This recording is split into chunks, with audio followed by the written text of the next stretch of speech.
La fête aura bel et bien lieu à Banfora le 11 décembre 2020. Quand des fils de la localité militent pour le report de l'événement, le gouvernement réagit à travers le comité national d'organisation. Les routes bitumées, la place de la nation, les logements sociaux et la salle polyvalente ont été inaugurés comme pour dire qu'il n'y a pas de retard à une semaine de la célébration du 60e anniversaire de l'indépendance. Retour ce soir sur les temps forts du double scrutin du 22 novembre dernier. Des élections qui ont par moments donné des sueurs froides à plus d'un, car à tout moment les événements pouvaient basculer dans la violence au regard des menaces et des forces politiques qui s'affrontaient dans les urnes. Le film d'une semaine décisive pour la démocratie, c'est à suivre dans ce journal. Un Burkinabé dans l'équipe américaine de recherche scientifique devant trouver un vaccin contre la Covid-19. Il s'appelle Yaya Dia, un doctorant en biologie qui veut contribuer à éradiquer une des pandémies les plus mortelles. Tous les détails sur ce Burkinabé vivant aux États-Unis dans quelques instants. Voilà pour le sommaire. Merci de votre fidélité, mesdames et messieurs. Direction tout de suite Banfora. Banfora où le doute s'était installé depuis peu quant à l'effectivité de l'organisation de la fête de l'indépendance. Beaucoup d'incertitudes au regard de la physionomie des infrastructures en chantier. Des fils de la localité ont même plaidé pour le report de l'événement. Mais en face, le gouvernement réplique le 60e anniversaire de l'accession à l'indépendance du Burkina Faso se tiendra bel et bien à bonne date. Une réplique donnée sous forme d'action. Les premières infrastructures ont été inaugurées hier et le comité d'organisation se veut formel. La fête ne sera pas au rabais. Soto Justin Dabiri. Ce sont plus de 30 milliards de francs CFA qui ont été débloqués pour la réalisation des infrastructures du 11 décembre dans la région des Cascades, selon le comité national d'organisation. À une semaine des festivités du 60e anniversaire de l'indépendance du pays, c'est avec un sentiment de joie que le ministre en charge de l'administration territoriale, de la décentralisation et de la cohésion sociale a procédé à l'inauguration de certaines infrastructures entrant dans le cadre des festivités du 11 décembre dans la cité du paysan noir. Les Cascades bénéficient aujourd'hui dans son ensemble de l'aménagement et du bitumage de 52,81 km de routes bitumées, dont 42 km à Banfora, 5,71 km à Sendou et 5,10 km à Niangolo. Dans la ville de Banfora, de Sendou et de Niangolo, plusieurs dizaines de kilomètres de caniveaux partiellement couverts ont été réalisés pour le drainage des eaux pluviales. Certains travaux de la ville de Banfora ne sont pas totalement achevés. Le ministre Simeon Savadogo rassure les populations de la continuité de ces travaux après les festivités du 11 décembre 2020. L'ensemble de ces infrastructures, nous sommes dans certains cas à 80% de réalisation, dans d'autres cas à 90% de réalisation, dans certains cas à 100%. Mais comme je vous dis, l'activité du 11 décembre ne s'arrête pas simplement à la parade et au festival. Il y a donc des constructions qui se poursuivent. Toutes les infrastructures seront achevées conformément aux délais contractuels qui sont faits avec les départements ministériels et avec les structures concernées. La place de la Nation et la salle polyvalente de Banfora ont dévoilé également leur nouveau visage aux populations de la ville de Banfora. Des populations toutes joyeuses de découvrir ces joyeux architecturaux dans leur région. Vraiment, c'est bien passé. C'est très bien. Les constructions là même, c'est très bien. De toute façon, quand ils ont un travail, c'est nous là ici. Vraiment, je ne sais pas comment on va te dire ça, quoi. C'est très propre. Vraiment, c'est bon. Nous sommes vraiment heureuses de partager ces moments avec vous et nous tenons à saluer les autorités. Nous invitons la population à sortir nombreuse pour un accueil chaleureux afin de réussir les festivités du 11 décembre. S'il plaît à Dieu, Banfora ne connaîtra pas la honte. Grâce aux festivités du 11 décembre 2020, Banfora bénéficie d'une bonne dose de modernité. La fête a déjà commencé et les populations de la cité du paysan noir disent réserver un accueil chaleureux aux festivaliers du 11 décembre 2020. Restons à Banfoura où le comité national d'organisation des festivités du 11 décembre a une fois de plus réaffirmé sa volonté d'offrir une fête digne de ce nom aux populations de la région des Cascades. C'était au cours de la traditionnelle conférence de presse qui se tient avant le démarrage effectif des festivités. Soto Justin Dabiré y était. Les festivités du 11 décembre 2020 auront bel et bien lieu cette année à Banfoura. C'est la principale information qui est ressortie de la traditionnelle conférence de presse du Comité national d'organisation du 11 décembre. Selon le ministre Siméon Savadogo, les motifs évoqués par certains ressortissants de la région pour exiger le report des festivités ne sont plus valables au regard de l'évolution des travaux. Il ne s'agit pas d'ici de jeter l'anathème sur ceux qui ont fait donc la dite pétition, mais de leur dire simplement, à partir de ce que vous avez vu, est-ce qu'on doit reporter le 11 décembre à Banfoura? Si vous-même ce que vous avez vu comme réalisation, est-ce qu'on doit reporter? Vous êtes dans une salle pimpante, vous avez donc le goudron, vous avez donc la cité des forces vives, vous avez les logements sociaux, vous avez les réalisations qui sont faites. Donc pour moi, vraiment, moi, je ne sais même pas, bon, vraiment pour moi, et que l'affaire soit belle, point. Des réalisations telles que la place de la Nation, construite sur 2 hectares avec une tribune de 300 places assises, la salle polyvalente avec 1000 places, l'as du défilé sont déjà mises en place pour l'événement. La célébration de la fête nationale cette année se déroule dans un contexte sécuritaire très difficile, avec des attaques terroristes à répétition et des ressources limitées dues à la pandémie de la maladie à coronavirus. Cependant, des infrastructures nécessaires pour la célébration de cette fête nationale de l'indépendance à Banfoura sont totalement achevées. Quant au stade régional, il est en cours de finition et sera prêt pour accueillir la finale de la Coupe de l'indépendance prévue pour le 10 décembre. Le reste des travaux se poursuivra conformément au délai contractuel des entreprises. À ce niveau, je tiens à vous rassurer que le Comité national d'organisation veillera à ce que les ouvrages qui seront livrés soient de bonne qualité, de telle sorte que ces infrastructures réalisées profitent à la région des Cascades pour plusieurs années.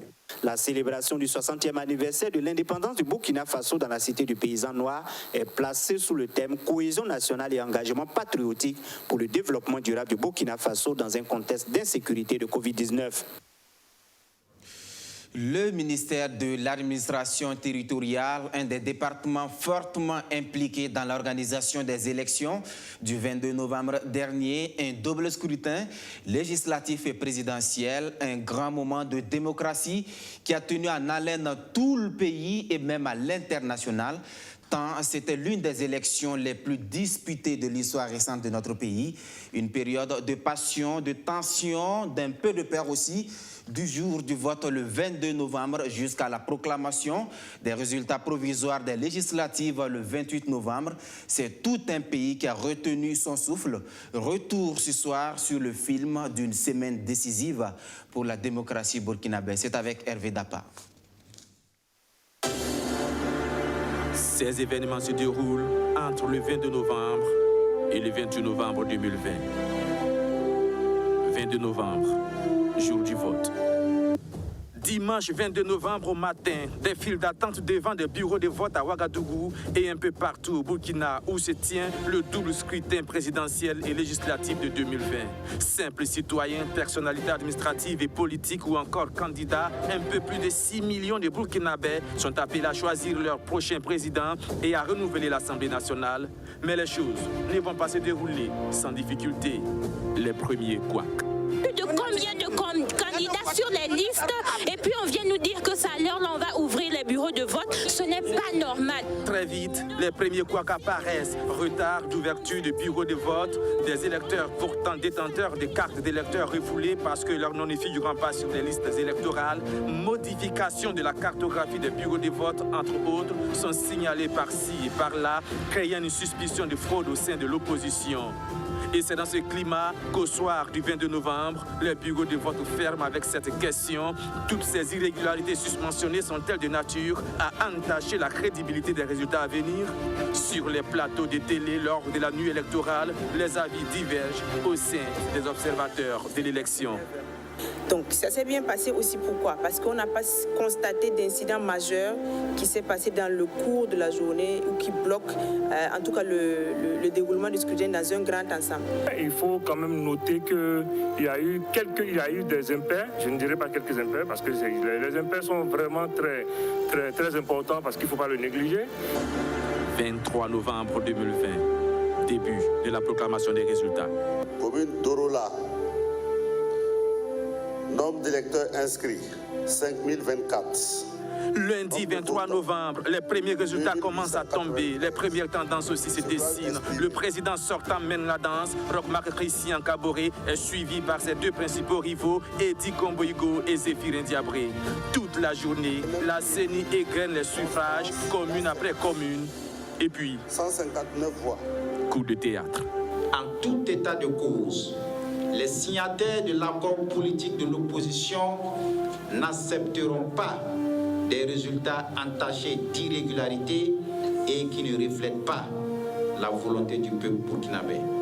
Dans l'après-midi du 23 novembre, autour de 16h exactement, l'alliance des candidats signataires de l'accord politique de l'opposition, au nombre desquels figurent des cadres comme Zéphirin Diabré et Edi Kombo-Igo, convoque la presse pour une déclaration. L'opposition annonce clairement sa volonté de contester les résultats à venir.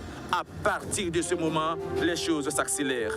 On apprend dans les heures qui suivent que les commissaires de l'opposition siégeant à la CENI ont quitté les travaux.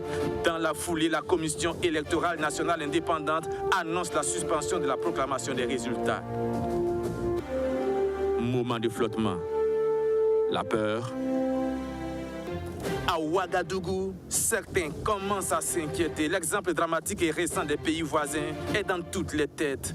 Par contre, pour d'autres, rien de grave. C'est le jeu de la démocratie, deux sentiments exprimés par les analystes sur les plateaux de télé. Je pense, depuis septembre 2020, dans mes analyses, que je voyais que le Burkina va traverser un tournant politique historique qui va encore marquer l'Afrique et le reste du monde. Rassurez-vous, on n'est pas en train d'aboutir à un tournant où il y aura des tensions, il y aura des révoltes. Non, le rapport de force ne le permet pas. Mardi 24 novembre, reprise de la proclamation des résultats. Si le quorum n'est pas atteint, la réunion est reportée à une date qui ne saurait excéder 48 heures. Dans ce cas, la réunion se tient quel que soit le nombre des membres présents. Cette disposition émane du code électoral burkinabé. Mais on n'aura pas besoin d'aller jusque-là, car à la CENI, sur les 15 commissaires, seulement 5 avaient fait défection. Avec les 10 restants, le quorum est atteint et même dépassé. La proclamation des résultats reprend donc de plus belle. Jeudi 26 novembre, proclamation des résultats provisoires. Monsieur Kaboré Roch Christian Marc, avec 57,87% des suffrages, est déclaré élu provisoirement dès le premier tour comme président du FASO. Dans la mi-journée de ce 26 novembre, le président de la CENI se présente aux journalistes et face aux caméras donne le nom du vainqueur provisoire de la présidentielle. Quelques heures plus tard, Roch-Marc Christian Kaboré fait son premier discours de président réélu. Je dis que je mettrai tous mes efforts pour que dans la concertation permanente, dans l'échange effectivement que nous pourrons avoir, nous puissions ensemble travailler à la paix et au développement de notre pays. Le ton de sa déclaration est plutôt rassembleur, l'effet est immédiat. L'opposition politique, à travers l'accord politique de Ouagadougou, prend acte des résultats provisoires proclamés par la CENI. La décrispation. Les candidats signataires de l'accord politique de l'opposition changent de ton au cours de leur deuxième déclaration. La tension tombe. Le lendemain, le président réélu reçoit les premières félicitations de ses adversaires. La sérénité revient définitivement quand Zéphirin Diabré, le chef de file de l'opposition lui-même, s'en va féliciter Roch-Marc Christian Kaboré. 28 novembre, le dénouement. Samedi 28 novembre, la CENI proclame les résultats des législatives remportées par la majorité et ses alliés et mettant ainsi fin à une semaine électorale palpitante et pleine de rebondissements au cours de laquelle les acteurs politiques burkinabés auront fait montre de responsabilité et de maturité démocratique. Avec un chiffrage, comme ça.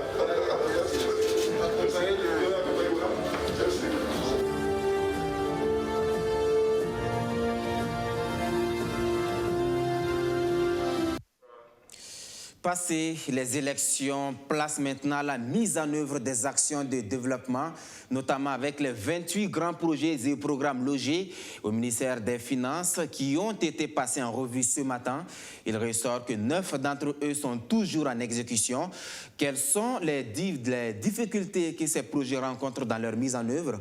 Que faut-il pour les surpasser? Voilà l'objet de cette revue. Majid Bakouan. L'exécution des projets de programme de développement au Burkina Faso en discussion. Cette rencontre va permettre aux parties prenantes de statuer sur le rapport de performance des projets et programmes et d'évaluer de façon globale leur contribution au développement économique et social. Mais en attendant, le rapport en discussion indique que sur 28 projets et programmes d'investissement d'un coût d'environ 50 milliards de francs CFA, 9 sont toujours en exécution suite à une prorogation de la date de clôture. Ce qui est en train de se faire actuellement, nous pouvons dire que plus de 80% des actions prévues sont déjà en train d'être mises sur le terrain et c'est pour nous donc un grand motif de satisfaction. Au-delà de cela, la revue des grands projets du PNDS, c'est aussi une des recommandations de nos partenaires au travers de la revue PEFA qui voulait au travers du suivi de ces projets s'assurer de la bonne maîtrise et de la bonne gestion, de la bonne tenue des finances publiques. Parce que vous savez que suivre les projets, c'est aussi un élément de redevabilité, un élément de gouvernance. Cette assise va permettre aux différents acteurs de s'interroger sur les problématiques de mise en œuvre des projets et programmes de développement dans le contexte sécuritaire et sanitaire. C'est une rencontre essentielle dans la vie d'un projet parce que c'est le seul cadre qui s'offre à un coordinateur de projet de pouvoir présenter les difficultés qu'il rencontre dans la mise en œuvre de ses activités sur le terrain. En réalité, à l'opérationnel, le plus souvent, il y a des boulots d'étranglement qui sont constatés, qui vont au-delà de la capacité d'un projet à pouvoir les soumettre à qui des droits. Et ce cadre s'offre à nous pour pouvoir justement soumettre ces difficultés-là au gouvernement qui est, si vous voulez, le promoteur de ces différents projets, et ceci en présence des différents bailleurs de fonds. Tout en prônant une gestion axée sur les résultats, les acteurs de mise en œuvre des projets et programmes d'investissement sont invités ici à redoubler d'efforts pour plus d'efficacité sur le terrain. Pour l'ensemble du portefeuille, c'est un montant d'un peu plus de 800 milliards de francs CFA qui a été décaissé à la date du 30 juin 2020, soit un taux de décaissement d'un peu plus de 27%. Et pour le suivi efficace des conventions de maîtrise d'ouvrage déléguées de certains des projets en exécution, il y a désormais une solution informatique qui se veut adéquate. Lancée la semaine dernière, l'application Commode est une initiative de l'ARCOP, l'autorité de régulation de la commande publique, qui fait l'expérience de la digitalisation. Luc Pacbelgen. Dans sa quête de perfection, l'ARCOP, l'autorité de régulation de la commande publique, s'est lancée dans un processus de numérisation dans le souci de satisfaire les usagers. L'application Commode, dont le lancement est intervenu ce 26 novembre, souscrit à cet objectif. Accessible par les utilisateurs via le web, elle permet le suivi de l'exécution des conventions maîtrise d'ouvrage déléguées à travers plusieurs rubriques. Gérer une convention, enregistrer un contrat lié à une convention, enregistrer le paiement fait à un titulaire, vous vous en doutez, dans l'exécution des conventions de maîtrise d'ouvrage déléguées, le suivi des paiements est l'une des difficultés majeures qu'on rencontre parce qu'il se pose souvent des questions entre les titulaires, les prestataires et le maître d'ouvrage délégué sur, je dirais, le virement, l'effectivité du paiement, enregistrer le paiement des honoraires, enregistrer la description des travaux. Cela également est extrêmement important. Et enfin, gérer, c'est-à-dire générer le rapport d'exécution de la convention. L'application Commode répond également au souci de l'amélioration de la transparence et de l'intégrité de notre système national de commande publique. Cette application informatique conçue par l'ARCOP vise à faciliter le suivi de l'exécution physique et financière des conventions de maîtrise d'ouvrage déléguées. Un ensemble de rubriques qui permet de suivre électroniquement, si je peux parler ainsi, l'exécution des conventions de maîtrise d'ouvrage déléguées par tous. Oui, les principaux utilisateurs de cette application sont donc les maîtres d'ouvrage délégués d'abord, les maîtres d'ouvrage ensuite, la Direction générale du contrôle des marchés et des engagements financiers de l'État, la DGCMF, l'entité chargée du contrôle a priori, et bien entendu donc l'ARCOP. La maîtrise d'ouvrage déléguée est la personne morale de droit public qui est le représentant du maître d'ouvrage dans l'exécution de ses missions et qui reçoit à cet effet mandat dans le cadre d'une convention de maîtrise d'ouvrage déléguée. Les missions de maîtrise d'ouvrage déléguée comprennent les éléments liés d'une part à la gestion administrative, financière et comptable relative à la mise en œuvre du projet et d'autre part la gestion des prestataires intervenant dans la mise en œuvre du projet. La mise en œuvre de certains projets et politiques de développement entravés par des conséquences de l'incivisme, c'est un constat du ministère en charge de la promotion civique. Le département de Maminata Ouattara veut changer la donne. Plusieurs plans et programmes ont été élaborés en vue d'instaurer la culture du civisme et de la citoyenneté au sein de la population. À présent, l'heure est à l'évaluation de l'ensemble des actions menées, d'où la réalisation d'une étude. Abdou Aziz Saré pour plus de précision. L'étude qui fait l'objet d'adoption à cette rencontre est d'une importance capitale pour le gouvernement, selon le ministère des Droits humains. Elle fait l'état des lieux du civisme et de la participation citoyenne au Burkina Faso. Une fois approuvée, cette étude va permettre à l'exécutif de disposer de données fiables qui serviront de référence pour mesurer les progrès réalisés dans le cadre de la promotion de la citoyenneté afin de mieux orienter les actions futures. Et pour ce qui concerne la participation citoyenne, il a été relevé que cette participation est suffisante, satisfaisante, du moment où les actions sont concentrées sur les initiatives communautaires. Ça veut dire au niveau de la communauté, il y a des actions qui sont menées pour améliorer les conditions de vie de la population. Et également des actions de solidarité entre des groupes sociaux. Mais ce que l'étude révèle, c'est la faible participation citoyenne au niveau de la gestion des affaires publiques. Et à partir de ce document de référence, nous allons pouvoir faire une évaluation en année N+1 pour voir quel apport les actions menées ont pu apporter de positif dans la lutte contre l'incivisme dans notre pays. L'étude a couvert tout le territoire national et a concerné tous les domaines du civisme ainsi que les différents espaces de participation citoyenne existants au Burkina Faso. Au département de la fonction publique, l'heure est plutôt au renforcement des capacités. Une quarantaine d'agents des structures centrales et déconcentrées s'outillent sur la fiche de poste de travail, le tableau de bord des ressources humaines et sur le tableau prévisionnel des emplois et des effectifs. L'idée ici, c'est de faire en sorte que ces agents puissent offrir un service de qualité aux usagers. Arsène Konditamde. 42 agents des structures centrales et déconcentrées du ministère de la fonction publique, du travail et de la protection sociale à l'école des outils modernes de travail. Cette cohorte va être outillée sur la fiche de poste de travail, le tableau de bord des ressources humaines et sur le tableau prévisionnel des emplois et des effectifs. Il y a un dispositif également qui a été développé et qui sera bientôt mis en vigueur. C'est le dispositif qui devrait permettre aux usagers de se plaindre et de faire des suggestions à l'administration publique. Donc en phase pilote, c'est le ministère de la fonction publique qui commence et très bientôt on verra à travers les médias une campagne de communication. Au-delà de les informer, c'est des outils qui sont susceptibles d'être mis à jour. Donc, en tant qu'acteur de l'administration publique, on pourra certainement avoir des retours pour qu'en cas de mise à jour de ces outils-là, nous puissions intégrer leurs recommandations, leurs amendements pour pouvoir améliorer l'utilisation de ces outils. Cette session sera également un moment de partage d'informations sur les différentes réformes entreprises au sein du ministère. Des réformes qui ont entre autres porté sur les recrutements et les actes de carrière. L'ambition est de booster la performance de l'administration publique.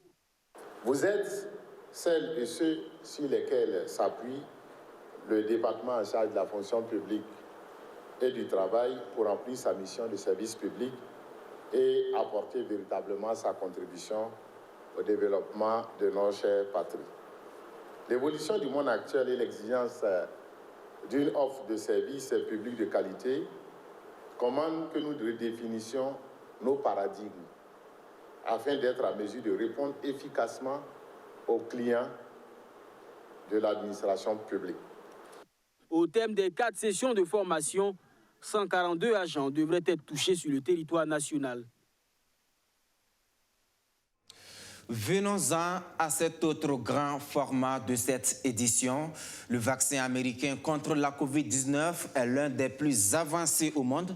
Un vaccin efficace à plus de 90% selon les spécialistes. Eh bien, le Burkina Faso peut être fier à défaut de conduire un vaccin. Un compatriote, un Américain d'origine burkinabé, fait partie de l'équipe du laboratoire d'analyse et de recherche scientifique de l'Institut Winster en Pennsylvanie. Yaya Dia a quitté le Burkina Faso en 2001 alors qu'il n'avait que 9 ans pour s'installer aux États-Unis. Actuellement doctorant en biologie, il compte mettre son expérience au service du Burkina et de l'Afrique toute entière. Son portrait avec notre correspondant Hassan Nakro avec la voix de Roméo Koita. Nous sommes ici en plein cœur du laboratoire d'analyse et de recherche scientifique de l'Institut Winster en Pennsylvanie aux États-Unis. C'est l'un des laboratoires engagés dans le développement du vaccin anti-Covid-19 et dont les premières doses sont attendues dans les prochaines semaines. Parmi les membres de l'équipe engagée dans cette mission, Yaya Mustafa Dia, un Américain d'origine burkinabé. Doctorant en biologie, il doit son entrée dans ce prestigieux laboratoire à la qualité de son travail. J'ai commencé dans l'université, j'ai fait mes études dans le commerce. Après une année et demie, j'apprends un cours biologie.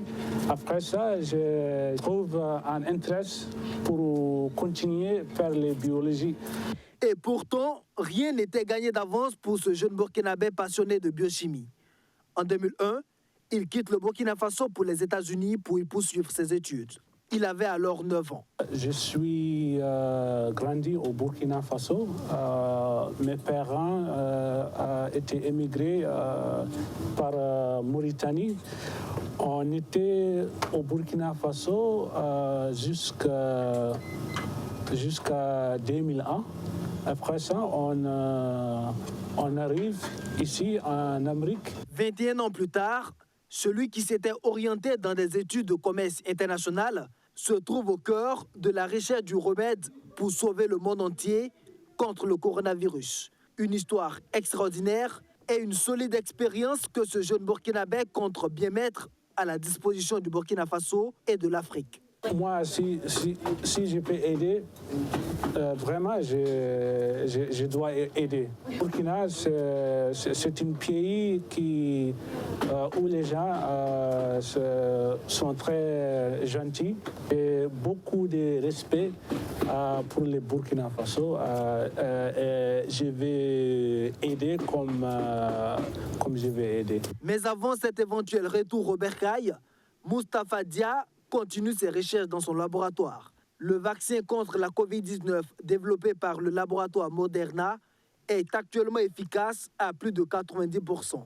Il devrait être disponible dans les prochaines semaines. Avant de nous quitter, ce soutien de l'Union européenne à l'état-major général des armées burkinabé, du matériel civilo-militaire d'une valeur d'environ 2,6 milliards de francs CFA pour lutter efficacement contre le terrorisme. Mamounata Kabouri.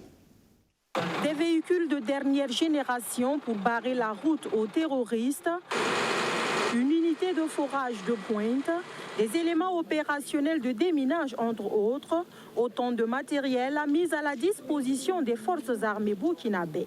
C'est l'engagement de l'Union européenne aux côtés du pays des hommes intègres dans la lutte contre le terrorisme qui se matérialise une fois de plus à travers le projet Renforce 1. Bon, comme vous savez bien, l'Union européenne est très engagée de coopérer avec le Burkina Faso sur le développement, mais il n'y a pas de développement sans sécurité.